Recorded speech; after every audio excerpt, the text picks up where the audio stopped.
Toutes. L'équipe de Cinétoile et du Cinéma Vox est ravie de vous accueillir ce soir pour ce ciné-débat autour du film Mission Régénération qui nous a été proposé par le CAUE et la communauté de communes de la Vallée de l'Homme. Alors ce soir on va donc parler de nos sols et aussi de toutes les solutions locales justement pour préserver ces sols.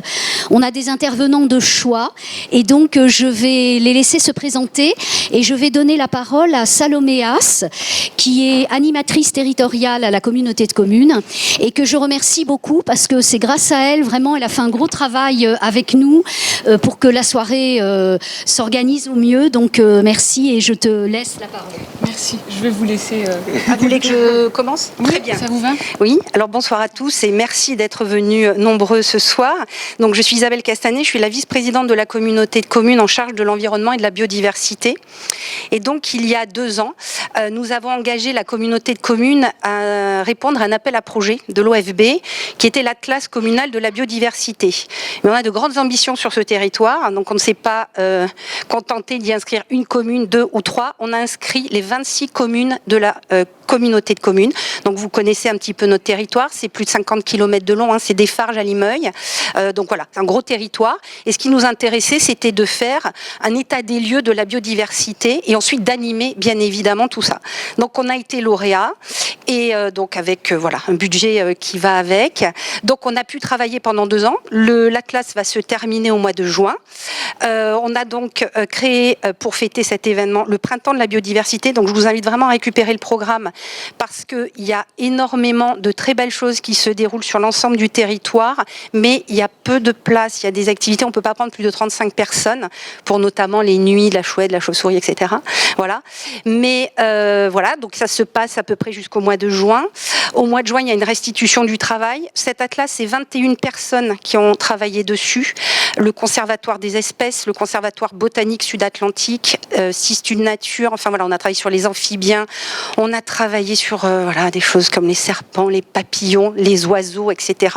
Donc un très gros travail, plus de 25 000 espèces répertoriées, hein, en plus de celles existantes auparavant. Et puis bien sûr un volet pédagogique très important, puisqu'on a travaillé avec une association du Périgord qui s'appelle les Enfants du Pays de Belém. Donc je ne sais pas si vous les connaissez, mais voilà, donc nous créons des outils pédagogiques et notamment des mallettes pour les scolaires, pour les centres de loisirs. On a créé le réseau des petits ambassadeurs de la biodiversité qui depuis 2 ans sont très actifs. Donc je remercie vraiment tous les animateurs des centres de loisirs. Maintenant ça va aller pour les écoles, etc. Et donc je pense que dans le cadre de voilà du cinéma de Montignac, il va y avoir justement une après-midi pour les petits pour tester justement ces nouvelles mallettes qui seront ensuite diffusées un peu partout. Voilà. Donc ben voilà, si vous voulez plus de renseignements, vous avez un Facebook qui s'appelle Atlas communal de la biodiversité où vous mettez des photos d'espèces que vous voyez autour de vous. Vous avez un spécialiste qui vous répond et qui analyse cette espèce sur les 2-3 jours. Voilà, notamment ça. Et je passe la main maintenant. Voilà. Merci. Je suis Margot Bounine-Cabalé, bonsoir. Je suis agricultrice, convaincue des techniques que vous allez voir dans ce film. Mais j'ai pris le parti, en parallèle de mon métier d'agricultrice, de développer l'association Apicultors pour partager contagieusement sur ces techniques vertueuses auprès du grand public. Et voilà, on en parlera un peu plus tard, je pense. Merci. Bonsoir, donc moi je suis François Irissou, je suis retraité de la Chambre d'agriculture et j'étais conseiller en agronomie et j'ai accompagné pendant une 20aine d'années des groupes d'agriculteurs vers l'agriculture de conservation des sols. Donc cette forme d'agriculture que vous allez voir tout à l'heure, qui est pour moi la seule d'avenir, hein. Vous comprendrez rapidement pourquoi, autour des sols vivants.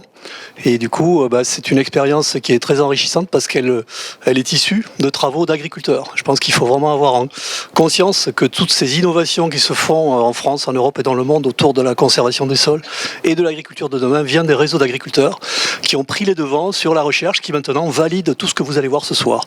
Donc tout ce qu'on dit, nous, c'est que l'agriculture ne pourra être sauvée économiquement et écologiquement et socialement que par ces formes-là qui prennent en compte tous les écosystèmes des sols et les écosystèmes extérieurs à la parcelle et dans la parcelle pour produire et en même temps nourrir les hommes et nourrir les sols. Donc vous allez comprendre certainement ça. Et j'ai à côté de moi Yannick Secresta, qui est un agriculteur qui a été un des pionniers dans le Sarladais à mettre en place ces pratiques, et donc qui était responsable du GI2E, groupement d'intérêt économique et environnemental, issu de la volonté politique de Stéphane Le Foll que vous verrez dans le film, et qui a mis en œuvre toutes ces pratiques et auxquelles je passe la parole. Bonsoir, la présentation est faite. Donc Yannick Secresta, je suis agriculteur sur Sagnac-Aivig, dans la VDH laitière, et je suis à fond dans les démarches dont a parlé François, à savoir l'agriculture et la conservation des sols. Je pense qu'on en discutera après le film aussi. Voilà. Bien, bonjour à tous, moi je suis Arnaud Mourant et je m'installe cette année en maraîchage donc à Saint-Amand-de-Coly, et avec ambition de travailler selon les techniques donc d'agriculture de conservation des sols, de maraîchage sur sol vivant et d'agroforesterie. Parce que moi, et on pourra en discuter François, je suis assez convaincu que l'agroforesterie c'est la réponse d'avenir, aussi en travaillant sur les techniques de conservation des sols. Pardon, oui là vous m'entendez mieux. Donc voilà, je suis installé depuis cette année avec ambition de créer une ferme qui puisse dans quelques années servir d'exemple aussi pour tous les jeunes qui voudront s'installer et suivre des techniques que je vais essayer de développer aussi. Et on pourra en parler tout à l'heure. Voilà, merci. Merci. Vous avez eu un petit teaser comme ça du débat que vous pourrez avoir ensuite après le film. Donc moi, je m'appelle Salomé Az, je suis animatrice territoriale au CAUE. Le CAUE, c'est le Conseil d'architecture, d'urbanisme et d'environnement de la Dordogne. Je suis là aujourd'hui avec mon collègue Yannick Coulot, qui est juste devant, qui a travaillé sur la mise en place de projets au sein de ce qu'on appelle la Maison numérique de la biodiversité. Et au sein de cette MNB, pour les intimes, il y a le projet OSACT, qui est le cadre dans lequel on est là ce soir. OSACT, c'est un réseau qui fédère tous les acteurs de la transition écologique en Dordogne. Alors, quand je dis qu'il fédère tous, c'est en cours, puisque ça existe là, le projet vraiment lancé existe depuis un petit peu moins d'un an. Donc, c'est du travail de long terme, mais on fédère des acteurs, que ce soit des associations, des communautés de communes, des communes. Et donc, on est là avec la communauté de communes Vallée de l'Homme, qui fait partie du réseau et qui a souhaité organiser cette soirée avec nous ce soir. Donc c'est d'abord ce réseau, c'est aussi une application mobile pour essayer de donner justement une interface à ce réseau d'acteurs qui puisse parler de ce qu'il fait en termes de transition écologique auprès des habitants, et que les habitants puissent trouver des informations sur tout ce qui se passe, sur qui fait quoi, qui est en charge de quoi, quelles sont les actions qu'on met en place en Dordogne sur cette application qui recense des actualités, un agenda d'animation comme ce que vous avez ce soir. Ça peut être aussi des randonnées, des choses comme ça. Voilà pour le projet OSACT. Pour vous en dire un peu plus juste sur cette soirée, là c'est notre dernière soirée d'une série de 6 ciné-débats. Donc on est vraiment content d'être là avec vous ce soir parce que ça va être en plus un peu la clôture festive de cette série d'événements. Le documentaire dure 1h25 et ensuite on a prévu à peu près 45 minutes d'échange. Vous verrez que le documentaire est un documentaire qui apporte plutôt une perspective mondiale avec une petite patte américaine sur ces sujets-là, ces sujets des liens entre l'agriculture et le changement climatique et de la conservation des sols, entre autres. Et puis, la raison pour laquelle on a des intervenants de choix, comme le disait Marie-Hélène, c'est qu'on voulait ramener après la conversation sur et chez nous en Dordogne, vous donner des billes sur qu'est-ce qui se passe, encore une fois, qui fait quoi, où est-ce qu'on en est. Voilà, je pense qu'on peut s'arrêter là pour la présentation. On vous souhaite un bon documentaire et on se retrouve juste après pour échanger. Rebonsoir. Ok, là ça marche, super. Du coup, on a ramené nos 4 intervenants et intervenantes sur le devant de la scène. Ce qu'on voudrait vous demander peut-être pour commencer, c'est de vous présenter à nouveau, mais en mettant en avant peut-être maintenant que tout le monde a pu voir ce film, un petit peu les liens que vous avez dans votre activité, que ce soit votre exploitation ou votre activité d'accompagnement avec ce film.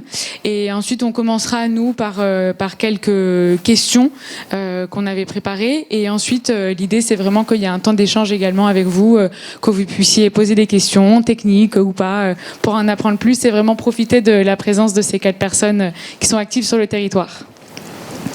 Du coup, je vous laisse commencer, Arnaud. Et je précise d'ailleurs qu'on a quelqu'un qui enregistre la partie débat ce soir. Donc, essayez de bien coller le micro à votre menton. Ça permet vraiment qu'on ait un bon enregistrement. Bien, vous m'entendez bien là ? Donc je me représente, donc je m'appelle Arnaud, je m'installe cette année sur la commune de Colly-Saint-Amand, donc sur une surface d'1 hectare, avec pour objectif de stocker un maximum de carbone, comme vous l'avez entendu dans le film, sur 7 hectares. Et donc moi, la stratégie que j'ai envie d'adopter, c'est de planter beaucoup d'arbres en particulier. Et il y a une phrase que j'ai bien aimée vers la fin du documentaire, c'était de faire revenir l'amour au centre de nos préoccupations.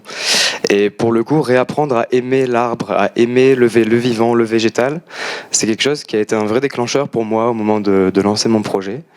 Donc c'est peut-être la chose sur laquelle je voudrais rebondir sur ce documentaire, même si on aura d'autres autour de l'échange sur lesquels on pourra rebondir. Mais voilà, c'est la note de l'amour qui, moi, me parle et qui a été déclencheuse. Voilà, je te passe le micro. Oui, donc la syntropie aussi que j'ai découvert, bon, on en reparlera. Tiens, je te donne. Okay. Donc toujours Margot. Il y a 5 ans, j'ai co-créé la ferme de Marcillac à Belvès en Périgord-Noir. On faisait du maraîchage sur sol vivant, inspiré du MSV, maraîchage sur sol vivant, et donc bien sûr en AB. Et l'élevage de poules pondeuses en pâturage tournant dynamique. Attention. Pardon, je vous explique ça après si ça vous intéresse. Il le montrait un petit peu avec 2 petits poulaillers dans des vannes. Et en fait aujourd'hui j'ai arrêté le maraîchage, j'ai toujours l'activité de poule pondeuse avec mon conjoint, mais donc j'ai choisi de cofonder et de développer cette association Happycultors.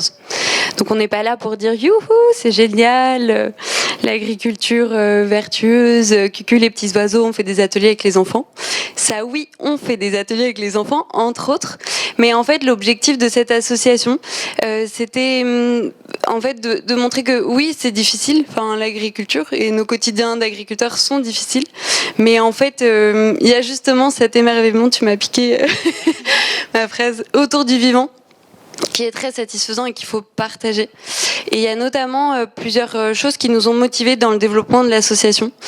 C'est en premier lieu le fait que les agriculteurs, interrogez peut-être ceux qui vous entourent, ils travaillent beaucoup. Et le temps qu'ils ont disponible pour partager, il est assez faible. Et donc l'idée, c'était de venir un peu en intermédiaire entre les agriculteurs et les consommateurs pour permettre des chantiers participatifs, pour les soutenir notamment, pour permettre de créer des événements paysans. Il n'y a rien de mieux que d'aller voir sur le terrain, dans les fermes, en fait, ce qui s'y passe. Ensuite, un autre moteur, c'est notamment cette feuille de route de la région de Nouvelle-Aquitaine, la feuille de route Néoterra, qui a fait travailler près de 450 scientifiques pour montrer quel était l'impact du changement climatique en Nouvelle-Aquitaine. Et la mauvaise nouvelle, c'est qu'on est une des régions en France les plus impactées par le changement climatique. Et les prévisions de cette feuille de route, notamment sur la microfaune, c'est que d'ici 2030, on aura un déclin de 95% de notre microfaune. Autant vous dire que la microfaune présente dans nos sols, elle est en danger. Il prévoit aussi un déclin de 50% des oiseaux d'ici 2030 également. Donc voilà, en fait, il y a quand même une urgence et donc, vu le temps qu'ont les agriculteurs pour agir, on s'est dit il faut qu'on vienne en relais pour partager autour de cette agriculture durable. Et enfin, les 2 autres moteurs, c'est qu'il y a cette rupture, ce syndrome de manque de nature qui est aujourd'hui commun aussi bien aux ruraux qu'aux urbains. On est devenus des personnes de l'intérieur, avec tout l'impact que ça génère sur le stress, les problèmes de santé, les problèmes cognitifs, les troubles de la circulation, etc. Et le deuxième élément dont je voulais vous parler, c'est le fruit du travail de Peter Kahn, un psychologue américain, sur l'amnésie environnementale. En fait, de génération en génération, on s'habitue à une destruction de l'environnement. Et en fait, notre norme, c'est une biodiversité. Ce sont des écosystèmes de plus en plus abîmés. Et donc, comment on fait quand nos enfants n'ont plus l'habitude d'expérimenter le vivant et qu'en plus, ils s'habituent à un environnement qui est dégradé. Comment on fait du coup pour inverser la tendance? Bon voilà, c'est un peu nos actions au quotidien à travers une pépinière participative, des potagers pédagogiques, la découverte du paysage, notamment de la commune de Siorac, des actions autour de l'apiculture douce, de la biodiversité, de l'événementiel qui font qu'on essaye de, voilà, d'agir sur ces sujets-là au quotidien. Bien, donc moi c'est François, donc je suis agronome de formation, mais également j'ai fait des études d'écologie.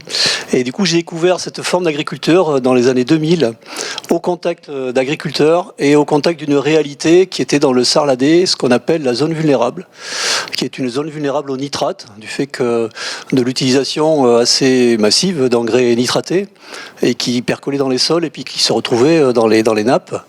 Et une action, j'ai mené une action avec l'agence de l'eau autour non pas de la réduction des nitrates évidemment, mais surtout de l'intégration des sols dans la purification de l'eau.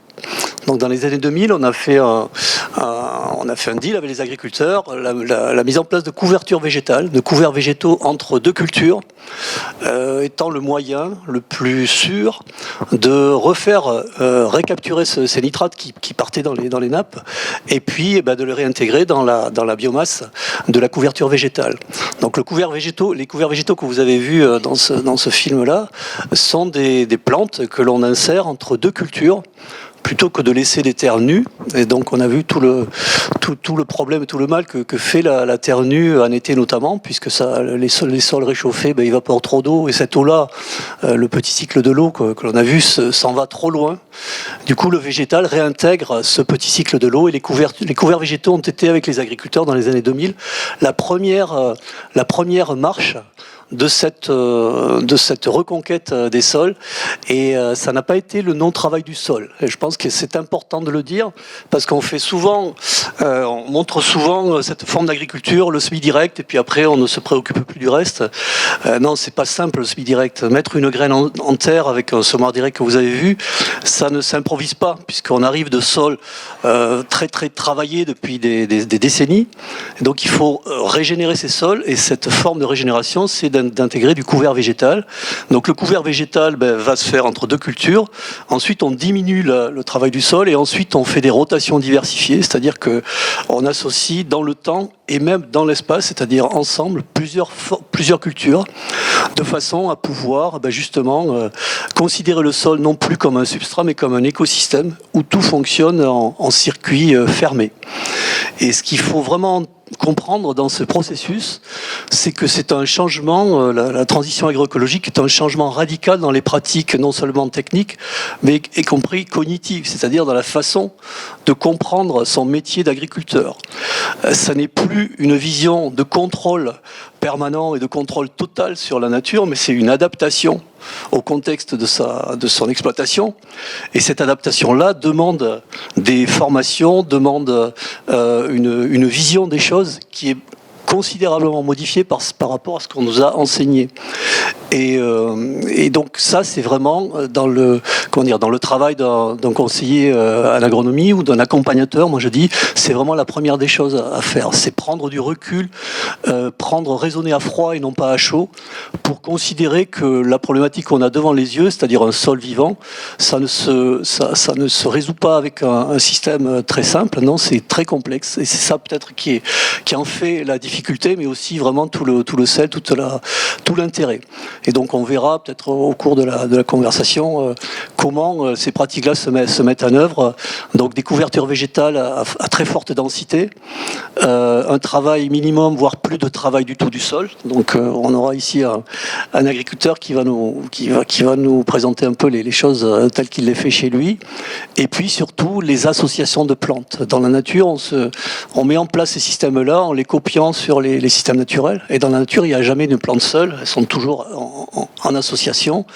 Et on a vu ici un exemple de fonctionnement souterrain, c'est-à-dire les réseaux mycorhiziens et les bactéries, les champignons, et ça c'est fondamental. Moi je dis toujours, les agriculteurs sont avant tout des éleveurs de micro-organismes, et après des éleveurs de cultures ou d'animaux. Mais la première des choses à avoir en tête, c'est qu'avant d'extraire quelque chose, il faut nourrir le sol. Et nourrir le sol, c'est une des premières missions de l'agriculture, puisque c'est la plante qui fait le sol. Et vraiment, c'est vraiment tout l'intérêt de ce métier-là. On le retrouve dans cette mission-là, quoi. Donc Yannick Secresta, donc je suis agriculteur et éleveur de lait sur Salignac. Donc on a été un groupe sur le Salignacois en 2016 à se mettre un petit peu autour de la table pour réfléchir justement à toutes les pratiques qu'on a pu voir durant le film. Cela venait de contraintes économiques, de contraintes techniques aussi. On se rendait compte qu'on allait un peu dans une impasse, quoi, avec des sols qui répondaient de moins en moins bien. Malgré qu'on ait beaucoup d'élevage sur notre secteur, on voit que les taux de matière organique ne se redressaient pas, quoi. Ils font en baissant. Donc derrière, ce sont des sols qui gardent moins d'eau et qui ont du mal à faire pousser les plantes, quoi. Donc il y a eu la création donc, du GI2E, c'est groupement d'intérêt économique et environnemental. Donc ça reprend toutes les données dont on avait besoin. Voilà, donc François nous a beaucoup aiguillé sur ces nouvelles pratiques. Ça a été de la mise en place de semis directs sous couvert végétal, après les intercultures, différents couverts, le pâturage aussi, le pâturage tournant, qui aujourd'hui fonctionne très bien chez certains éleveurs. Et les résultats économiques à la clé. Et voilà, des très bons résultats économiques à la clé derrière, puisqu'on a des réductions d'intrants, de phyto et de mécanisation. Voilà. Très bien, merci pour ce détail. Alors, ce qui nous a intéressé quand on a voulu organiser cette série de ciné-débats par rapport à ce qu'on voit dans le film, c'est vraiment de comprendre concrètement justement une transition vers des pratiques différentes, en quoi ça consiste, combien de temps ça prend, qu'est-ce qui marche pas, d'aller un peu dans vraiment le détail des choses. Et là, François, vous avez commencé à en parler un peu, vous avez mentionné changement de pratique radical, donc on voit que ça fait vraiment partie du jeu, c'est pas juste une question de se pencher sur une pratique un jour et voilà, même si ça peut en entraîner d'autres. La première question qu'on avait, c'est justement, est-ce que vous pourriez nous en dire un peu plus sur vous, dans votre métier d'accompagnant, je crois vous le mentionniez comme ça tout à l'heure, quels ont été les obstacles auxquels vous avez été confrontés? Est-ce que c'était justement des obstacles plutôt d'ordre économique, plutôt d'ordre psychologique? Vous disiez qu'il y a aussi à voir avec ça, comment on voit son métier, et peut-être quelques exemples de choses que vous avez essayées avec les agriculteurs, hein, bien sûr, avec qui vous travaillez, des choses que vous avez essayées, qui ont marché, et d'autres qui n'ont pas trop marché, pour voir un peu dans un parcours, en fait, qu'est-ce qui aboutit et qu'est-ce qu'il faut pour en arriver là. Je pense qu'au départ, c'est ce qu'a dit Yannick, le premier obstacle, c'est un obstacle économique. Il ne faut pas oublier que les agriculteurs, ils font leur métier pour gagner leur vie. Et donc, on se heurte, et on se heurtait, et on se heurte toujours, dans les formes d'agriculture conventionnelle, à un coût de plus en plus élevé structurel des intrants, alors que les prix agricoles, tout le monde le sait, sont des prix qui stagnent depuis de très très nombreuses années. Et donc, il y a ce hiatus là qui est vraiment de plus en plus élevé. Et la première des choses que l'on a présentées dans ces formes d'agriculture-là, c'est de dire, si sur l'exemple d'agriculteurs qui avaient pris ce chemin-là dans les années 2000 ou même 1990, ces agriculteurs-là ont considérablement réduit leur charge de structure. Ce qu'on appelle les charges de structure, c'est les charges de l'outil de production, le tracteur, la mécanisation et tout ça. Pourquoi ? Parce qu'ils travaillent beaucoup moins le sol, donc il y a moins de charges en carburant, et moins de charges en entretien de matériel. Le matériel est beaucoup moins sollicité. Le terme qu'on emploie à ce niveau-là, c'est au lieu de monter sur le tracteur, on descend du tracteur et on regarde un peu les sols, la façon de ça. Donc cette première marche de dire on va réduire les coûts de structure, c'est certainement la plus importante parce que c'est ce qui étouffe de plus en plus l'agriculture. Et ensuite il y a le coût des intrants. Là on a présenté des formes d'agriculture, on parle un peu des engrais minéraux. la première forme d'utilisation, enfin le bilan carbone qu'on fait sur les exploitations agricoles aujourd'hui, ça n'est pas les carburants du matériel, c'est l'achat d'engrais minéraux azotés. Pour faire 1 kilo d'azote, il faut 1 kilo à 2 kilos de pétrole.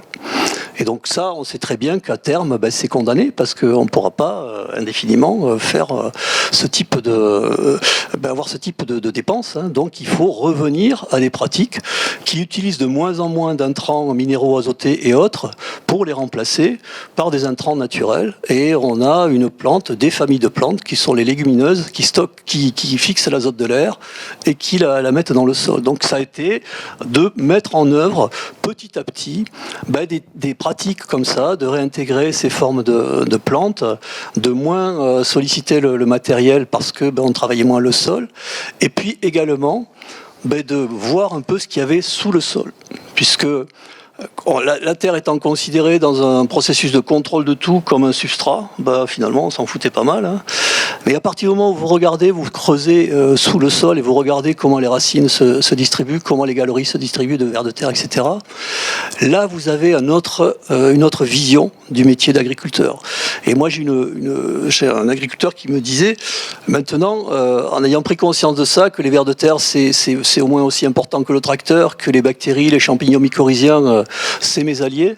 Quand je descends, quand je suis sur ma terre, je fais plus attention, tu vois. J'ai l'impression d'être sur quelque chose qui est vivant et donc je fais attention. Donc quand on a fait quand on a eu cette démarche intellectuelle de dire le support sur lequel je suis, il est vivant, on a beaucoup plus de mal à l'ouvrir régulièrement, à le retourner, à le refermer, à utiliser des intrants, des pesticides, des insecticides, parce qu'on sait que on rentre pas dans un processus naturel de production, quoi. Et donc tout ça, tous ces critères-là, on les met en œuvre, on les met devant les agriculteurs à partir d'exemples d'autres agriculteurs. Je pense que le fait d'aller chez les uns et chez les autres, c'est important, parce que ces processus sont quand même relativement complexes et du coup il y a des erreurs qu'il ne faut pas faire, et quand on est tout seul, on fait ces erreurs et puis on prend du retard, c'est une culture par an. Alors que quand on va chez les autres, ces erreurs ont été faites, on ne les fait plus, et cette forme d'agriculture-là, il faut la faire en groupe, c'est fondamental d'avancer en groupe, et il y a une structure qui nous a fortement aidés, ce sont les CUMA, les coopératives d'utilisation de matériel agricole, qui sont vraiment des structures qui ont pleinement compris ces formes d'agriculture-là, avec lesquelles on a bien travaillé. Et l'exemple avec Yannick, c'est qu'on a pu acheter du matériel en commun avec ces CUMA, des semoirs directs par exemple, qui ont été financés relativement bien. Et donc ça, c'est vraiment intéressant. Donc toutes ces démarches-là, mises côte à côte, font qu'on a entraîné des groupes derrière, et que maintenant, il y a quand même un noyau assez important qui s'est créé pour mettre en œuvre ces systèmes-là, quoi. Oui, je voudrais rajouter quelque chose. C'est vrai que c'est quand même assez difficile d'amener des gens sur des techniques comme ça. Depuis des décennies, on a l'habitude de labourer le terrain, de l'ERC, de mettre des graines. On sait que ça fonctionne. Globalement, ça fonctionne. La culture va pousser. Là, on est quand même dans des systèmes qui sont complètement différents.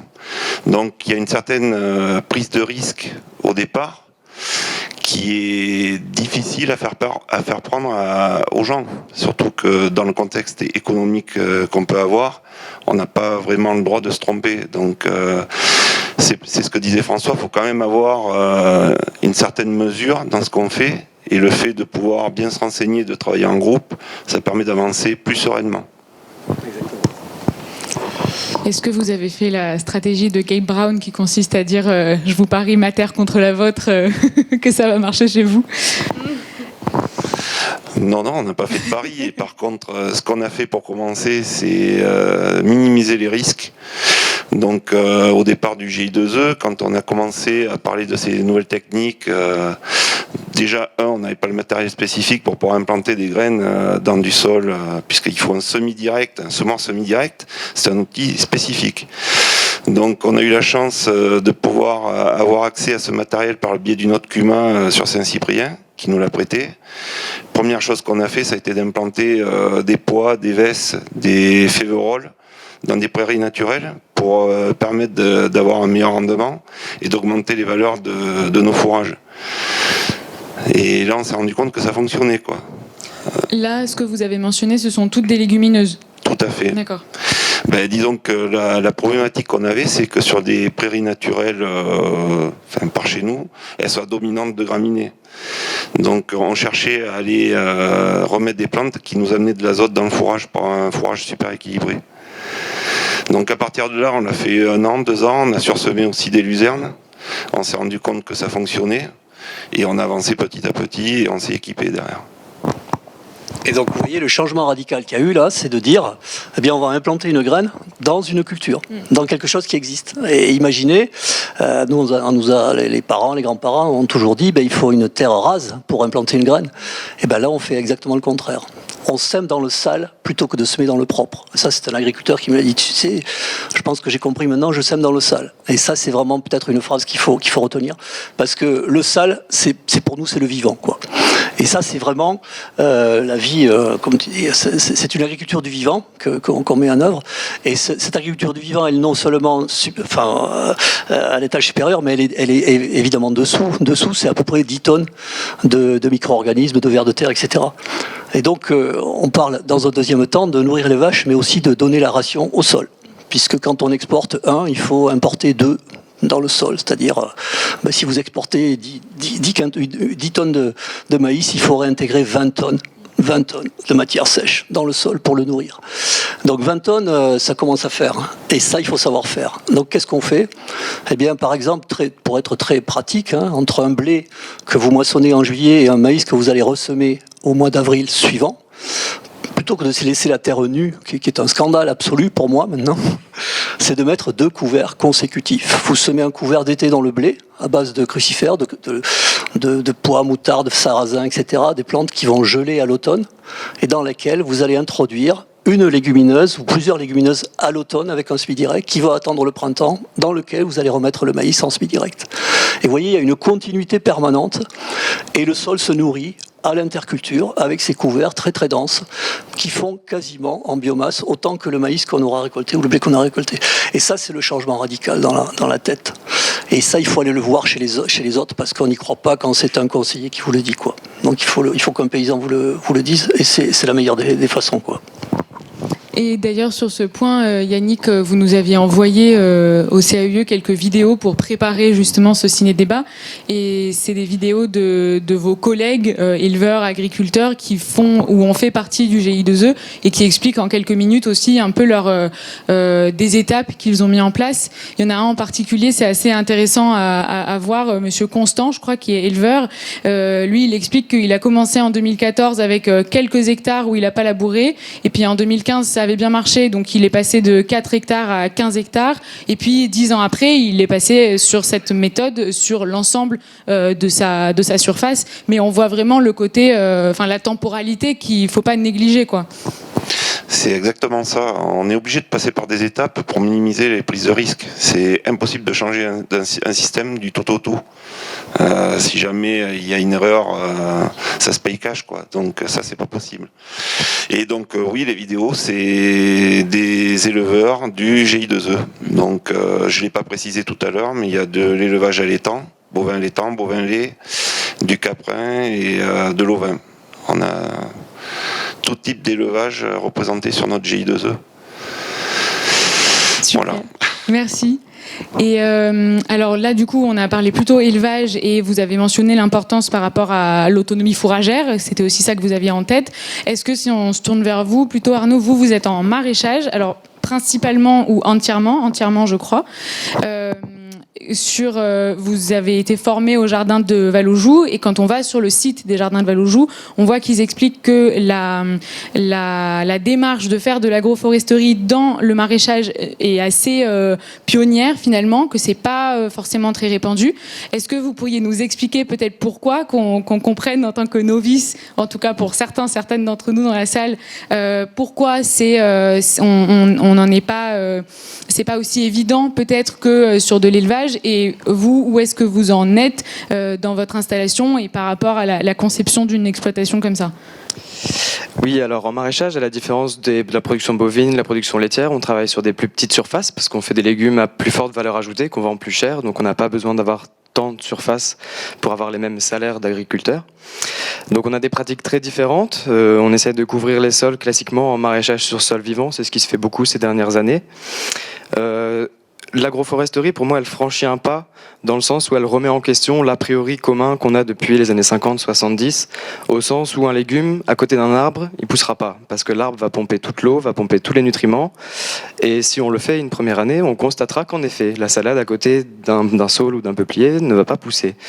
Par contre, après plusieurs années de régénération, d'enrichissement du sol à travers la désintégration des racines, les feuilles mortes qui tombent, on se rend compte qu'après plusieurs années de régénération du sol, avec l'apparition des mycorhizes aussi, des champignons, qui viennent s'attacher aux racines des arbres et faire profiter à l'arbre et à la fois profiter le champignon, on se rend compte qu'après plusieurs années, on arrive à avoir des rendements comme on a dans les pays équatoriaux où beaucoup de légumes poussent au pied des bananiers, le café. On a plein d'exemples au Brésil, dans les régions tropicales où ça fonctionne.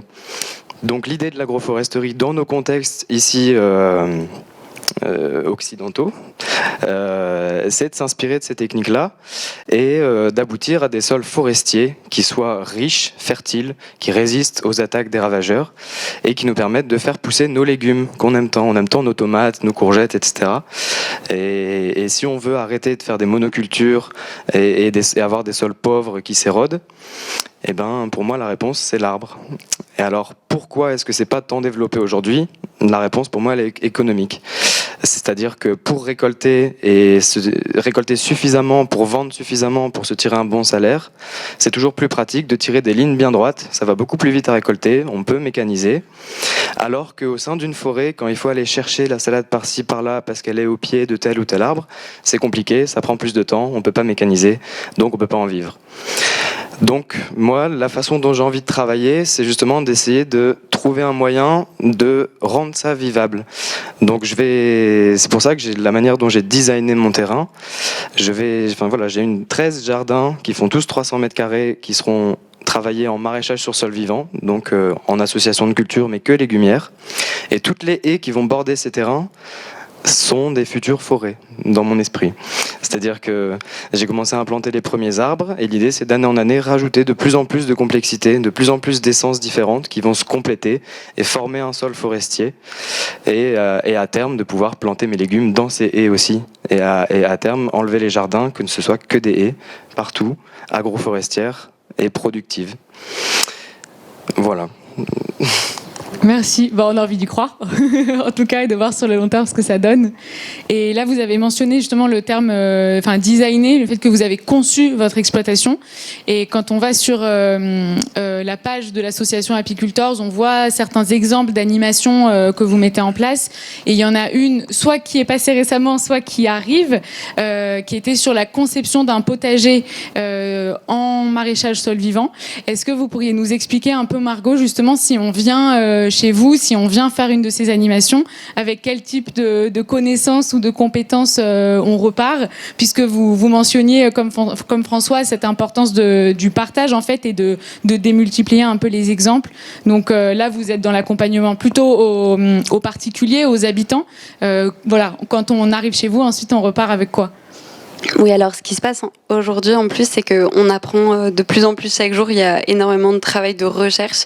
Le maraîchage sur sol vivant, quand moi je me suis installée en maraîchage donc en 2017, en fait c'était tout nouveau. Et on était là, on pensait être les mieux formés à l'agriculture biologique.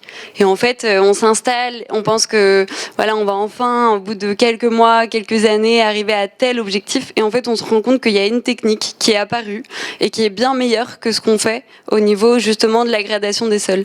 Et c'est un peu décourageant. Je veux bien croire aussi que pour les agriculteurs en conventionnel qui ont investi dans du matériel et qui sont endettés financièrement, de voir qu'il y a d'autres méthodes qui sont bien meilleures que les leurs sur certains plans, et c'est décourageant aussi. Et en fait, l'idée, c'est de partager sur toutes ces techniques, parce que donc ce que tu expérimentes aussi, et ce qui est expérimenté les jardins de Vallaujoux, c'est l'agriculture syntropique.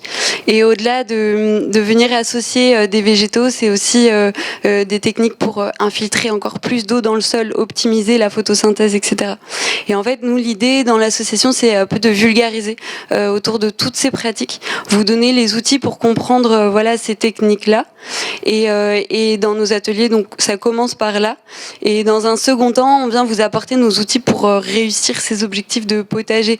Quelle distance entre les légumes, la profondeur du semis, etc. En fait, comment est-ce qu'on protège ces cultures des gelées, comment est-ce qu'on tuteur, tous ces tips et les besoins en arrosage, comprendre vraiment le fonctionnement du sol. Et voilà ces tips-là qui donnent envie en fait de commencer et puis de continuer, d'augmenter et puis de partager. Et ce qui est assez facile pour nous, c'est que nos potagers, comme ils remplissent plusieurs fonctions, une fonction bien sûr éducative, mais aussi de lien social, et également ce sont des lieux qui favorisent la biodiversité. Ce sont des lieux qui produisent, mais en fait la production c'est pas l'objectif principal, c'est un objectif parmi tant d'autres, et on n'a pas cet impératif qu'ont les maraîchers justement de vivre de leur production, même si on a envie de produire beaucoup. Donc on a moins cette pression là, et donc c'est encore plus facile d'incarner toutes ces pratiques, même sur des sols qui vont pas très bien. Voilà, on va sur des, par exemple, des passe-pieds avec du trèfle violet qui a un engrais vert qui capte l'azote pour le ramener dans le sol. Et en fait, le fait d'avoir un couvert végétal dans les allées, les passe-pieds, ça conserve beaucoup plus d'humidité. Et dans nos potagers, par exemple, au démarrage, les agents communaux, quand ils nous aidaient à débroussailler, c'était difficile de leur demander de ne pas débroussailler à ras et de respecter 7 cm. Ils le font toujours pas.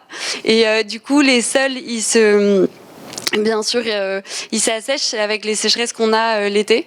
Donc l'été dernier, on a décidé de ne rien débroussailler. Donc après, il fallait sensibiliser à pourquoi est-ce que ça paraît sale et pourquoi ça paraît voilà, mal entretenu. Et cette année, notre solution, ça a été de construire avec les agents communaux un poulailler mobile pour le potager pédagogique notamment. Je pense à celui qui est à Belvès, c'est le potager des enfants. Voilà, sur 500 mètres carrés, on organise plus de 60 animations par an. Et encore 60 animations, c'est parce que on n'est pas financé pour plus, mais on pourrait en faire 3 fois plus sur ces 500 mètres carrés. Voilà. Merci beaucoup. Ah, François, vous voulez ajouter quelque chose ? Ajouter dans cet ordre d'idée de changer la vision des choses.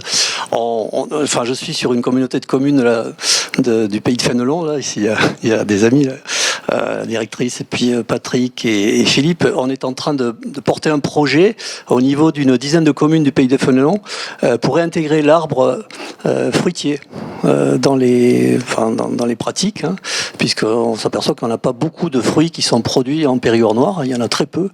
Et donc, on porte un projet de verger maraîcher. Mais un verger maraîcher toujours en sol vivant, c'est-à-dire un verger qui ne soit pas sur une table rase, hein, c'est-à-dire un verger avec des espèces traditionnelles, où on associe des arbres fruitiers avec des petits arbustes, avec des plantes vivaces, avec des couverts végétaux permanents, justement pour amener à cette idée que un milieu vivant, c'est un milieu dont on n'a plus l'habitude. C'est ce qui était dit dans le film. On n'a plus l'habitude d'avoir des parcelles vivantes, parce que c'est des parcelles vivantes, elles nous font peur aussi un peu. Et un verger maraîcher, ça peut être aussi ça, c'est-à-dire qu'il y a des herbes folles, il y a des choses qu'on laisse en place pour les auxiliaires de culture, pour nourrir les plantes avec des légumineuses. Et cette idée-là, ça peut déboucher sur des formations avec par exemple des agents communaux qui ont l'habitude de raser de faire du nettoyage sur le bord des routes et tout ça, mais pas que. Les gars qui sortent les tondeuses dès qu'un bout d'herbe dépasse, c'est aussi ce qu'on a fait aussi, ce que je fais plus, mais bon. Donc plutôt une moto-faucheuse qu'une tondeuse, vous voyez, donc laisser pousser l'herbe. Toutes ces idées-là, je pense que ça peut être maintenant mis en œuvre au travers de tout cet ensemble de pratiques agricoles dans les champs avec des couverts végétaux. On va mettre des panneaux, on met des panneaux pour indiquer que c'est une terre cultivée, parce que vous avez des gars qui vont rentrer sur une terre cultivée en croyant que c'est un parking. parce que c'est pas labouré, c'est pas parce qu'il y a des herbes folles, alors que c'est une terre qui est en fonctionnement, qui vit, quoi. Et donc parce qu'on a une vision ancienne du sol, c'est un support, c'est pas quelque chose de vivant. Et donc on essaie de faire ça sur la communauté de communes autour des vergers. Merci beaucoup. On va vous proposer de poser vos questions, si vous en avez maintenant, remarques, interrogations, témoignages. Alors, il y en a une première par ici, on arrive ensuite. Alors, une première, deuxième et troisième. Bonsoir. Donc, ma première question va s'adresser à Yannick et ensuite à Margot.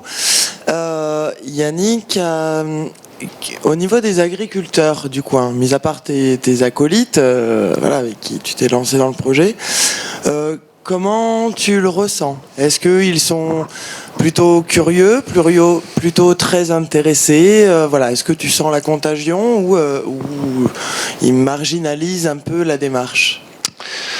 Moi, je pense que c'est quand même assez marginalisé. C'est très très difficile d'amener ces pratiques-là. Même au niveau du groupe, je veux dire, il y a eu un gros travail de fait, on a fait beaucoup de visites, beaucoup de réunions avec des gens spécialisés. Et en fait, pour arriver à imprégner ces choses-là, il faut se lancer. C'est plus que des mots, quoi. C'est atteler un semoir, semer un demi-hectare, 1 hectare, 5 hectares. Tant que le gars il n'a pas fait ça, ça n'avance pas, quoi. Tu veux dire qu'il n'est pas convaincu? Non. Qu'il n'a pas testé? Non, c'est la peur, je pense que c'est toujours la peur de la prise de risque, en fait. Se dire, ça peut pas marcher, quoi. On n'a jamais vu ça. Mon père faisait autrement, mon grand-père faisait autrement. Donc à partir du moment où on n'essaye pas soi-même, c'est très difficile de passer le cap. Oui, et c'est même au-delà, c'est un conflit de loyauté envers son père, son grand-père, les méthodes, il y a tout ça à remettre en question, et après il y a la sortie de la zone. C'est ça. Ok. Alors, excusez-moi monsieur, on va vous passer un micro, on va juste passer aux mains levées avant et on revient vers vous. Oui, je comprends. Moi, la question que je me pose, c'est sur l'enseignement. Est-ce que vous arrivez à infuser un peu vos pratiques dans les lycées agricoles ou c'est juste désespérant? Non, c'est pas désespérant parce que, si vous voulez, le planning de formation des profs qui forment des profs de lycée agricole a intégré complètement l'agroécologie. Enfin, ça, c'est vraiment, il faut remercier Stéphane Le Foll qui a fait vraiment des choses très, très, très intéressantes, très importantes pour la transition agroécologique. Et ça, c'est dans les programmes. Alors après, il y a des profs plus ou moins vieux d'ailleurs, parce qu'il y a des vieux profs qui ont enseigné l'agronomie ancienne tout le long de leur carrière et qui sont passés radicalement, et moi je les admire. Et puis il y en a des jeunes qui le font pas, mais ça c'est à la volonté de chaque prof de faire avancer, mais dans le cursus de l'enseignement agricole en France, l'agroécologie est fortement recommandée, ça c'est sûr. La problématique qu'on a, c'est que moi j'ai fait mes études agricoles en 2000 et il s'en est absolument pas parlé. Et en fait, il y a toute une génération qui n'a jamais entendu parler de ça, quoi. Donc ils commencent juste à s'en parler. Et c'est pour ça que c'est très difficile à développer. Et sur le sol vivant, aujourd'hui, les agriculteurs et agricultrices en bio ne sont pas forcément sur sol vivant. C'est encore des pratiques qui sont peu promues au sein des réseaux bio, comme AgroBio par exemple. Mais c'est en train d'arriver, on y croit.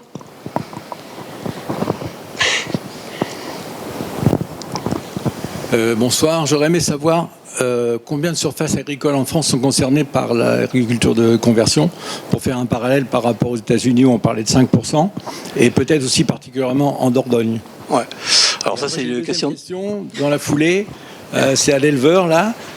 Traditionnellement, je crois qu'on comptait une unité de bovins à l'hectare. Et quand on passe en agriculture de conservation, je voulais savoir si justement comment ça se passait à ce moment-là. Et je pense qu'il va falloir consacrer plus de terre. Et du coup, on se retrouve avec peut-être une demi-vache à l'hectare. Voilà. Alors juste rapidement, l'agriculture de conservation, c'est-à-dire aboutie, c'est pas à mi-chemin, c'est-à-dire on arrête le travail du sol, mais on met pas de couverts végétaux par exemple, ou on fait pas de rotation. L'agriculture de conservation aboutie, c'est très peu quoi encore, c'est peut-être entre 2, 3 ou 4% des agriculteurs en France. Mais je pense que le cap dans la tête est en train de, comment dire, les barrières sont en train de tomber pour une raison économique, c'est le stockage du carbone.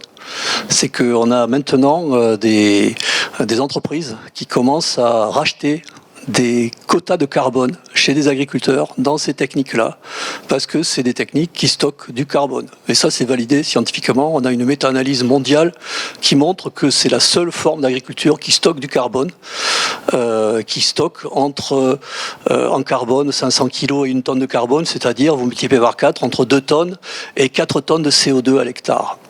Donc c'est considérable, et si on les pratiquait sur l'ensemble des terres mondiales, effectivement, on égaliserait le surcroît de CO2 qu'émet l'espèce humaine, quoi. Donc c'est vraiment l'agriculture est une solution pour ça. Et donc économiquement, on commence à payer du carbone à ces formes d'agriculture-là, et je pense que ça va aller très vite, quoi. Parce que ça peut équivaloir au montant à l'hectare de la PAC. Il y a des agriculteurs qui touchent autant en carbone qu'en aide PAC. Et donc la PAC coûte à l'Europe, coûte à nous, collectivités, alors que les aides carbone, c'est des entreprises qui les payent, c'est des privés qui les payent, quoi. Donc vous allez voir, je pense que ça va aller beaucoup plus vite, quoi. Donc en termes de performance, aller sur l'agriculture de conservation des sols, c'est pas une perte de performance. Sinon, ça n'intéresse personne. Le but, justement, de remettre de la vie dans le sol, de remonter ces taux de matière organique, ça permet d'avoir des sols plus performants. Donc derrière, d'avoir des cultures avec des rendements au moins équivalents, voire mieux. Mais à long terme, j'espère mieux. Peut-être sur la qualité nutritive pour les vaches. Pardon. Vous parliez aussi du fait de devoir aller sur plus de surface pour les animaux, non? Oui, mais yes. pas besoin, parce que c'est bien. En qualité aussi. Du lait, de la santé. Enfin, nous, on le voit sur le pâturage des poules. En fait, le fait de les faire pâturer, donc c'est inspiré du coup d'Alan Savory, de ce qu'il présentait dans le film. Et le fait de déplacer les poules régulièrement, ça évite énormément de problèmes sanitaires, notamment. Et voilà, c'est de l'élevage de la santé, en fait. Et c'est positif aussi bien pour le sol et les prairies que pour les animaux. Après, ce qu'on a vu dans le film, c'est pas non plus anthroposable dans toutes les fermes. Du pâturage sur 3000 hectares, en Périgord noir. Donc c'est énormément morcelé. Chez nous, c'est vrai qu'on a des éleveurs dans le groupe qui peuvent faire du pâturage tournant autour de leur qui font du pâturage tournant autour de leur exploitation. C'est pas le cas de tout le monde, puisque certains on a seulement morcelé à 10-12 hectares. Donc là, on fait de l'agriculture de régénération, mais en faisant des fourrages récoltés, quoi. Mais voilà, quoi, il n'y a pas qu'un seul profil, quoi. Il y en a suivant chaque exploitation, quoi. Il y avait une question par ici, je crois. Madame, ouais. Et après, il y avait le monsieur juste devant.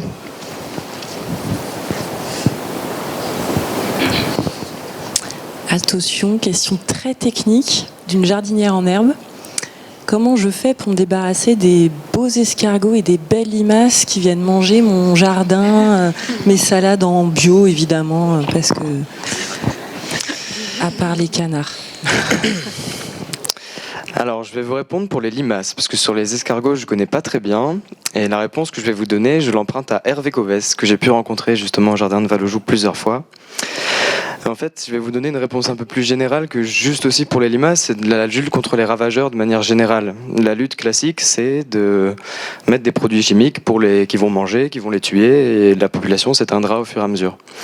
La réponse qu'on a envie d'apporter en permaculture et dans une agriculture beaucoup plus consciente et beaucoup plus respectueuse du vivant, c'est plutôt de réguler les populations naturellement en introduisant un prédateur de la limace, par exemple. Et il se trouve que le prédateur naturel de la limace, entre autres, c'est la luciole. Alors pourquoi ? Eh bien, il se trouve que la luciole, elle vient pondre ses œufs, ou en tout cas venir se reproduire sur le dos des limaces, en se posant sur le dos de la limace. Et la limace ne s'en rend pas compte. Et il se trouve que la limace, sur son dos, se trouve son organe respiratoire. Et en pondant ses œufs dans cet organe respiratoire, la limace s'étouffe et meurt. Donc dans les lieux où il y a beaucoup de lucioles, les jardiniers ne sont pas embêtés par les limaces. Donc vous voyez, c'est ce genre de raisonnement qu'il faut essayer de construire et implanter sur nos fermes et dans nos jardins. Alors voilà, la question se pose de comment amener les lucioles. Et là, j'ai pas la réponse particulièrement. Mais sinon, moi, une autre façon de lutter contre ça, les limaces et les escargots aiment beaucoup les espaces qui sont pas travaillés, qui sont laissés au naturel, qui sont très humides. Donc si vous avez une zone qui est très humide où les limaces aiment beaucoup aller, plantez une salade, elle mangera votre salade et vous la récolterez pas. Et toutes les salades que vous voudrez récolter pour vous, pour votre alimentation, mettez-les dans un endroit plus éloigné, un peu plus loin. Et entre deux, mettez, je sais pas, un fenouil qui va repousser, qui va empêcher, qui va ne plus donner envie à la limace de se déplacer jusqu'à la salade, parce qu'elle devra passer par un milieu qu'elle aime pas. Donc c'est aussi dans le design global qu'il faut réfléchir pour lutter contre tout ça, quoi. Je sais pas si ça répond. Il y avait la question de si le hérisson, c'est aussi un prédateur naturel de la limace. C'est un prédateur naturel de la limace. Et du coup, les clôtures électriques, ça peut empêcher du coup, le hérisson de rentrer dans l'écosystème potager. Mais sinon, après, lorsqu'on a la chance d'avoir des printemps pluvieux, c'est là que les limaces sont très actives. Et du coup, il faut peut-être plus limiter les semis directs, essayer de faire ces plants et les replanter une fois qu'ils sont un peu plus forts. Et après, il y a le coureur indien aussi, ce canard favori des permaculteurs. Alors juste un point sur la limace, parce que c'est le problème de cette forme d'agriculture pour une culture qui est le colza. Les limaces adorent manger les crucifères, et notamment le colza.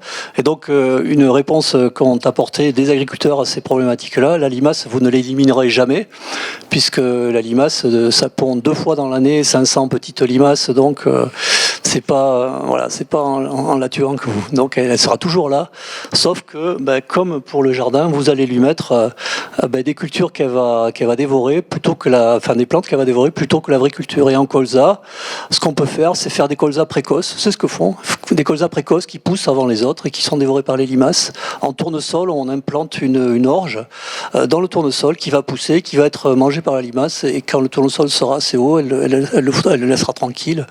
Et il y a des tas d'astuces comme ça que trouvent les agriculteurs.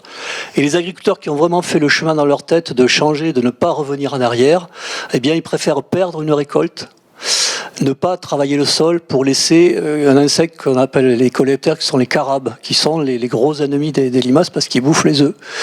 Et donc un carabe, si vous mettez un anti-limace, il va mourir et il va se reproduire beaucoup moins vite que la limace. La limace, elle gagnera toujours contre le carabe à cause de l'anti-limace. Et donc plutôt que de faire ça, on va progressivement perdre une récolte. On en fait une autre à la place, mais au bout de 2 ans, 3 ans, les carabes seront là et vous aurez une régulation naturelle.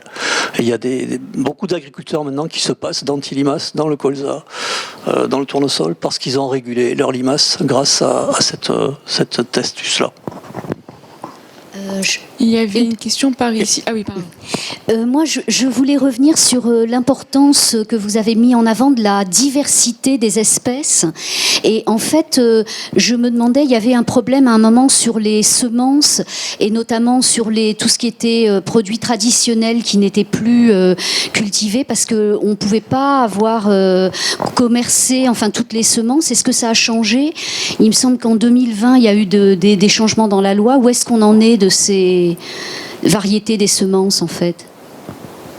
Alors, les agriculteurs bio ont le droit, alors moi je ne suis pas vraiment spécialiste de la question, de s'échanger des semences entre eux. Mais en agriculture conventionnelle, je pense que ça, c'est pas autorisé. Peut-être Philippe, qui est un conseiller agricole, tu as peut-être plus d'informations là-dessus, non ? Non, le marché de la semence est extrêmement réglementé en France par le Groupement national des industriels des semences, le GNIS, qui regarde vraiment très très strictement ces problématiques-là. Et donc, il y a certainement des choses à faire en ce sens-là. De l'échange. Pardon ? De l'échange. Et de l'échange aussi. Oui, on en parlait tout à l'heure.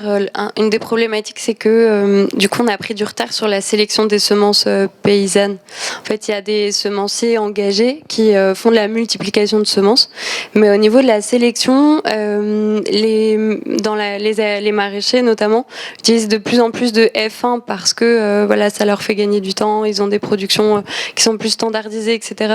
Et du coup, ce travail de sélection qui était réalisé par 500 générations d'agriculteurs, on l'a un peu perdu et il y a un enjeu là-dessus, et donc il y a plusieurs associations engagées et notamment cette réglementation qui a libéré un petit peu le marché de la semence, mais en fait ça nécessiterait un vrai travail à plus grande échelle sur des grandes fermes et sur des fermes professionnelles, au-delà de forcément les potagers de particuliers. C'est déjà très important pour conserver ce patrimoine génétique, mais faudrait aller plus loin, je pense. Vous pouvez juste nous expliquer en 2 mots ce que c'est qu'une F1 pour celles et ceux qui ne savent pas? C'est une semence qui a été sélectionnée et qui n'est pas... Si vous récupérez des graines de la tomate issue d'un plant F1, vous n'aurez pas de plant de tomate avec les mêmes caractéristiques que le plant mère. On a une perte du coup de la génétique du plant mère. Est-ce que vous avez une meilleure définition ? Oui, c'est ça. Ouais. C'est le croisement de deux gènes de parents, et ces deux gènes-là vont faire un hybride. Et cet hybride-là, si vous le ressemez, eh ben, il ne donnera pas le même hybride. Et du coup, vous ne savez pas ce que vous obtiendrez. Ça, c'est vraiment la génétique de, je ne sais plus comment il s'appelle, le moine tchèque là, qui avait trouvé les poils. Voilà. Alors, je crois que vous aviez une question, monsieur, non ? Non, c'était juste par rapport aux politiques. On vous amène un micro pour que tout le monde entende, pardon. Ça arrive. Oh, ça nous intéresse, hein, si. Non, c'était juste par rapport aux politiques incitatives que peuvent avoir justement éventuellement les politiques ou les autorités pour inciter, voire obliger d'une certaine façon, ou en tout cas trouver les moyens légèrement coercitifs pour faire en sorte que les agriculteurs aillent dans cette direction-là. Donc vous avez cité le problème enfin justement qu'on peut racheter des tonnes de carbone, mais peut-être que justement il y a un travail politique à faire pour que les agriculteurs aillent plus vite vers cet horizon-là. Et puis de toute façon, grâce aussi à l'éducation, forcément les gens vont, enfin les agriculteurs, les futurs agriculteurs vont peut-être aller plus rapidement vers ce type d'agriculture, même si, comme vous avez dit, depuis les années dans les années 2000, c'était pas véritablement enseigné, quoi. Ouais, alors c'est pas par la coercition que ça passera, parce qu'ils ont tellement de coercition à supporter actuellement l'agriculture, on s'en rend pas compte, il faut y être dedans pour vivre ça, enfin c'est en permanence.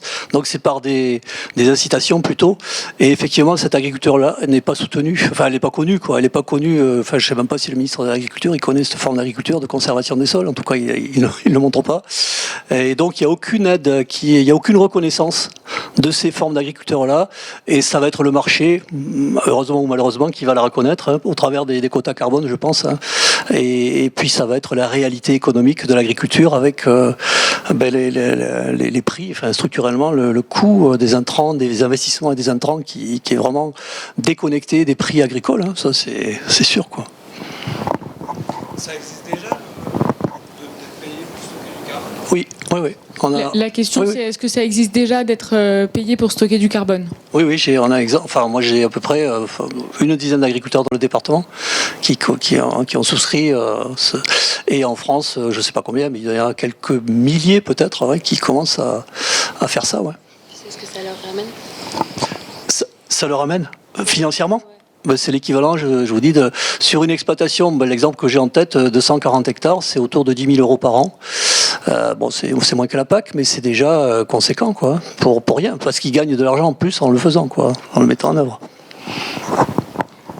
Et juste sur cette question des incitations, est-ce que Margot et Arnaud, vous qui êtes installés depuis plus récemment, vous avez quelque chose à ajouter peut-être sur l'accompagnement dont vous avez bénéficié, s'il y a des aides dont vous avez bénéficié qui étaient récentes, ou peut-être que c'est pas le cas, mais juste pour qu'on se rende compte ?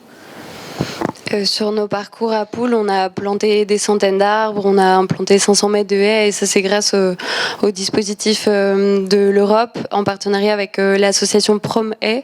Et c'est aussi, il y a aussi des aides accessibles pour les particuliers et également avec Agrobio au Périgord.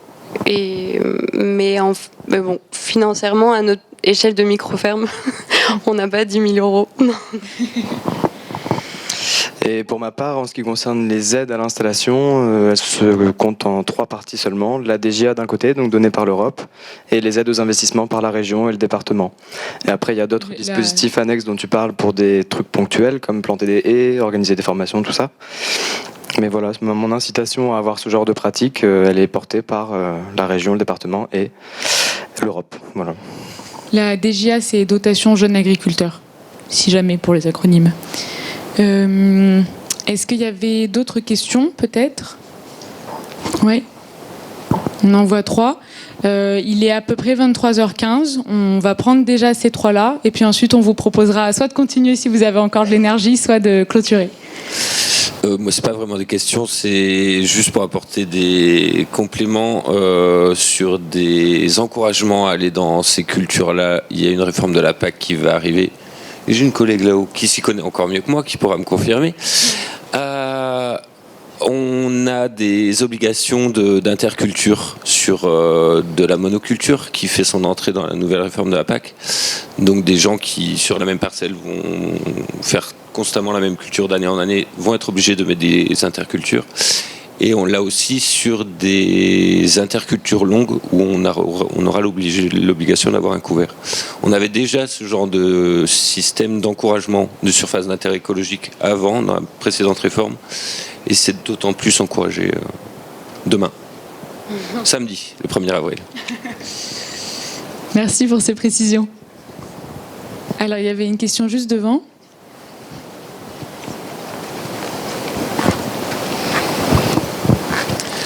Alors moi je voudrais vous poser une question à propos de la forêt. Donc je fais régulièrement du VTT et je vois de plus en plus de parcelles qui sont mises à nu. Et je m'interroge un peu, je me dis, est-ce que finalement, et surtout que je vois également des parcelles qui sont réimplantées en pin. Je me dis, est-ce que finalement, on n'est pas aussi dans un problème qui risque d'arriver en ne renouvelant pas la diversité des arbres. Alors je ne sais pas si vous avez la réponse. Philippe peut répondre peut-être. Ok. Non, mais si je peux répondre rapidement, le point de vue la vision que je peux avoir là-dessus, pour moi, il fait plus de doute pour personne aujourd'hui que les coupes rases sont un scandale écologique et que toute la vie que peuvent héberger les forêts est totalement anéantie.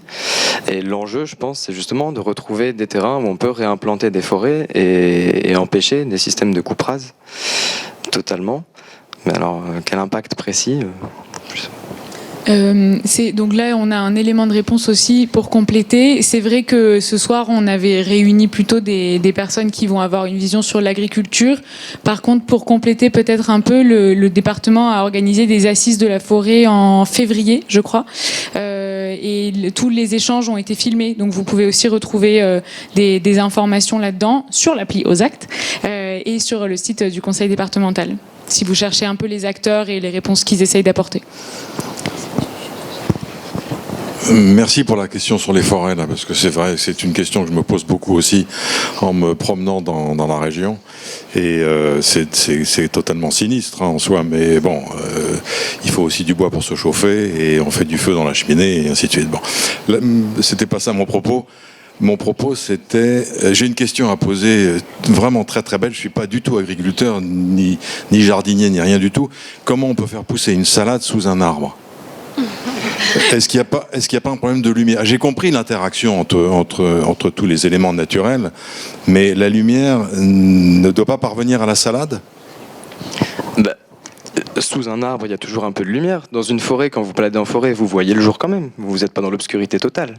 Donc il y a un peu de lumière qui passe. Après, on dit que la salade ne pousse pas à côté d'un arbre parce qu'elle n'a pas accès ni à l'eau ni à des nutriments, parce que l'arbre pompe tout. Ses racines sont plus puissantes, plus grosses.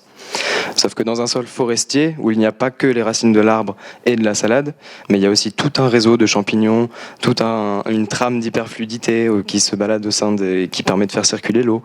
Tout ce genre de système, toute cette complexité, toute cette trame, elle va pouvoir alimenter la salade même si elle est à 10 cm de l'arbre, et elle poussera. Alors oui, elle a besoin de photosynthèse, mais pas tant que ça. Je ne sais pas si tu peux apporter plus d'éléments de réponse. Alors, juste ce qu'il faut dire, c'est que les légumes qu'on a, les cultures qu'on a, ont été sélectionnés depuis des temps depuis 40 ou 50 ans pour répondre à deux critères du rendement, autour des engrais et autour de l'irrigation. Et du coup, parce que c'était le besoin à l'époque, il fallait produire et on avait ce qu'il fallait. Vous l'avez vu là, la guerre a produit des nitrates et puis voilà, on a produit des engrais qui ont quand même permis la troisième révolution verte, afin de doubler la population mondiale. Ça, il faut. Par contre, on a désélectionné des espèces, des variétés anciennes qui, elles, vivaient en symbiose avec les arbres. Les salades, mais tout, les maïs. Vous savez qu'on dit actuellement, comme si on plante une rangée de maïs à côté d'une forêt, ça ne poussera pas parce que le maïs, il ne va pas avoir assez de lumière, etc.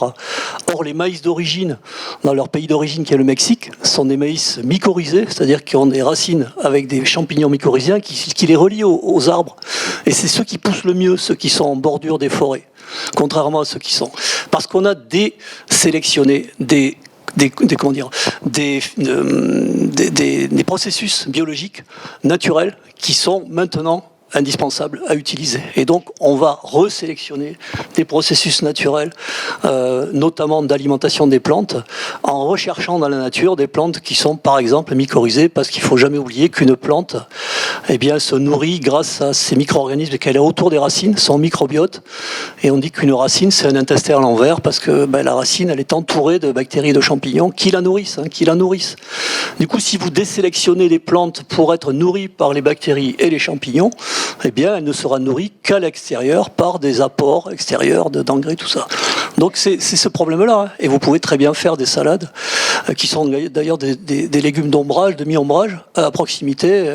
Dans les jardins maraîchers, par exemple, on fait des rangées de salades, c'est la spécialiste, à côté des arbres. Et puis on met les tomates au milieu qui ont, elles, besoin un peu plus de soleil. Voilà. Et ce que François dit souvent dans ses conférences, c'est qu'on a nos plantes annuelles dont les systèmes racinaires prospectent sur quelques dizaines de centimètres. Et grâce aux champignons mycorhiziens, en fait, leur prospection, elle est augmentée par 1000. Enfin, ça, c'est un changement de vision vraiment. Et du coup, c'est en ça que nos plantes, elles deviennent beaucoup plus résilientes, parce qu'en échange des sucres produits par la photosynthèse, le champignon, il va aller chercher très loin du phosphore, de l'eau, etc. Merci beaucoup. Oui, on a une question juste là. Ouais, je voudrais faire juste deux remarques. Alors la première, c'est une question vachement importante, c'est comment on peut faire sur un territoire pour développer ce qu'on appelle l'agroécologie, qui est l'avenir de l'agriculture, pour les tas de raisons, le stockage du carbone, et aussi pour l'idée à terme de se passer de tout ce qui est en CID, et de relocaliser la production. Là, aujourd'hui, on a deux outils qui ont été mis en avant et qui sont fondamentaux. Le premier, c'est un appui technique auprès des agriculteurs qui est fondamental, parce que s'il n'y a pas des personnes pour animer et travailler sur le territoire, et c'est le travail qu'a fait François, et je le félicite pour ce qu'il a fait, ça ne marchera jamais. Et ensuite, c'est aussi fondamental de travailler avec des groupes d'agriculteurs qui sont liés à un territoire, une problématique commune. C'est ce que tu as parlé tout à l'heure des GI2E, et ça, c'est des outils fantastiques. Et je veux dire, il faut qu'aujourd'hui, et il y a des élus dans la salle, je l'espère, il y en a au moins sur la scène, c'est qu'il faut qu'au travers des communautés de communes, peut-être, on aide les structures de développement à avoir les techniciens. Alors il y a des gens aujourd'hui en place, mais en fait il en faudrait sur ce thème-là 2 fois plus. C'est mon point de vue. Ensuite, concernant les forêts, en fait la forêt, on est au stade où était l'agriculture en 1950, c'est-à-dire que c'est une multiplicité de petites parcelles. Malheureusement aujourd'hui, tout ça n'est plus exploité. Malheureusement aujourd'hui, toute la filière qui utilisait le bois, elle est quasiment explosée. Elle n'utilise plus que du bois qui vient au plus proche de Corrèze. Et donc l'idée, c'est, on est à ce tournant, quelle agroforesterie, pardon, quelle utilisation de la forêt on veut demain? Est-ce qu'on veut de la monoculture de résineux ou éventuellement d'autres monocultures, ou est-ce qu'on veut rester sur une forêt qui doit être exploitée parce que ce jour à 80% elle ne l'est plus, ou à 20% c'est des coupes rases? Et donc l'exploiter, ça veut dire rebâtir une filière, ça veut dire retravailler dans la forêt. Petit 1, que les propriétaires sachent qu'ils soient vraiment propriétaires et qu'ils connaissent le mode de fonctionnement de leur forêt. Enfin, ce que vous avez fait, vous, en vous formant à l'agroécologie ou sur le sol vivant, il faut que les propriétaires aient l'information. Et ensuite, il faut qu'on crée, qu'on rebâtisse une filière derrière avec des gens qui soient en capacité d'accompagner les propriétaires sur la gestion forestière. Quel arbre on conserve, quel arbre on coupe, quelle action on va mener sur les parcelles, en gardant toujours ce couvert permanent. C'est la même chose que pour l'agriculture, un couvert permanent, sauf qu'il nous faut que les propriétaires soient clairement identifiés et surtout clairement formés, qui connaissent le mode de fonctionnement de la forêt, qu'on puisse avoir derrière des gestionnaires de forêt qui nous aident à faire les bons choix dans les parcelles, trouver des personnes qui vont faire le job dedans, parce que c'est comme pour l'agriculture, il faut de la main-d'œuvre, et aujourd'hui, bon, il y a des machines, on peut s'en servir, mais il faut aussi des bûcherons, et on en a de moins en moins. Après, des scieurs, et faire en sorte que localement, on utilise tout ce bois aussi. Donc c'est l'énorme travail qu'on a à faire sur la forêt demain et sur l'agroécologie. Et dans ce que vous dites, on entend à nouveau le besoin d'accompagnement. Vous le disiez au début sur l'agriculture, et là, on imagine que c'est la même chose, le même travail dont on peut avoir besoin sur la forêt, pardon. Donc dans tous les cas, oui, c'est aussi ces structures qui accompagnent, qu'on essaye de mettre en avant dans les événements comme ça, dans les projets comme aux actes. C'est justement de pouvoir identifier que, en fait, les choses comme ça se fait pas tout seul dans son coin, et c'est vraiment avec des structures qui sont à différents niveaux, qui vont être dans la sensibilisation auprès des enfants, auprès des écoles, auprès de la restauration collective, auprès des agriculteurs directement, auprès des élus. En fait, il y a de l'accompagnement à faire à toutes les échelles, quoi. Est-ce qu'il y a peut-être une dernière question? Et si c'est pas le cas, je vous propose qu'on s'arrête là. Il commence à se faire tard. Ouais, bah voilà. C'est juste pour les personnes par rapport aux places. Ah oui, oui, c'est vrai. Est-ce qu'il y a un monsieur Darcy dans la salle? Ok, ben voilà. Merci de m'avoir rappelé. C'est réglé. Très bien. Et ben, merci beaucoup à vous quatre, vraiment, d'être venus, d'avoir pris de votre temps ce soir. Ouais, on peut les applaudir.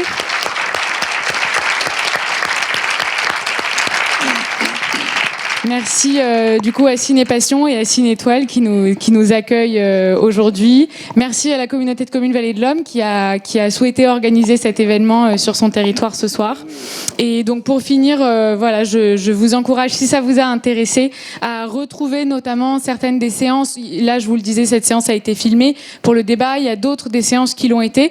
Donc on va essayer de faire un peu des articles et tirer quelques conclusions, quelques apprentissages de ça qu'on mettra sous la forme d'articles sur l'application aux actes. N'hésitez pas à aller la voir si ça vous intéresse, des événements de ce type. Et vous pouvez y retrouver justement des animations d'acteurs comme Apicultors qui sont proches de chez vous et où ça peut vous intéresser d'aller les rencontrer. Oui, il y a quelques documents. Il y a quelques documents à la sortie. N'hésitez pas à les prendre sur votre chemin.